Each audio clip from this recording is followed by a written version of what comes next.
इसी तरह का वोटर अरविंद केजरीवाल का हमने देखा दिल्ली में, जिसको बहुत फ़र्क नहीं पड़ रहा था इस बात से कि किसी की जाति क्या है, किसी का धर्म क्या है।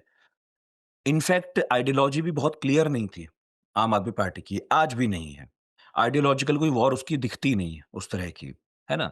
जहाँ जैसे गए वैसे हो गए। ऐसा ही कुछ-कुछ प्रशांत किशोर के साथ, उनकी पार्टी के साथ भी दिखता है। बहुत स्पष्ट तो कभी हमने कोई वैचारिक रुझान देखा नहीं है। तो ऐसे में फ़ायदे-नुकसान दोनों होते हैं। नुकसान की बात छोड़ दें तो फ़ायदा ये है कि अचानक से आपका वोटर किस गली, किस मोहल्ले से निकल कर आ गया आपको पता ही नहीं चलता और आप जीत भी सकते हैं।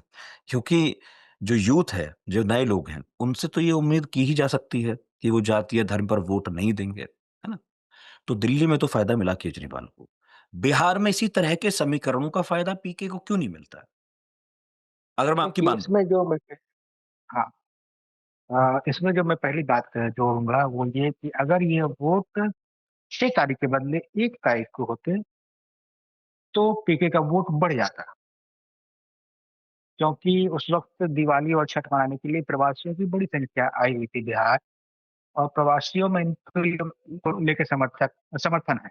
जैसे कि आप दिल्ली की बात कर रहे हैं, तो दिल्ली में जो बिहार के लोग हैं, वो अगर लौटते तो उनका वोट बढ़ जाता। अब मैं बताता हूँ क्यों?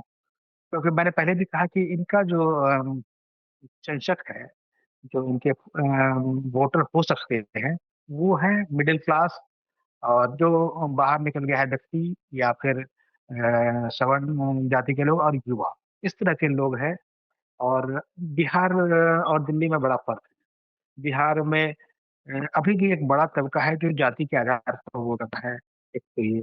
दूसरा एक तबका ऐसा भी है जो जाति के अलावा दूसरी चीज़ों पर, फिर पर वोट करता है।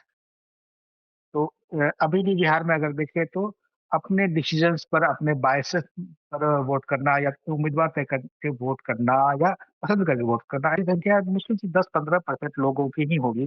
ज़्यादातर लोग जाति पर वोट करते हैं और सिटीज़न करते हैं। तो इसलिए दिल्ली और बिहार में एक बड़ा फ़र्क है और इसका उनको नुकसान भी हो रहा है।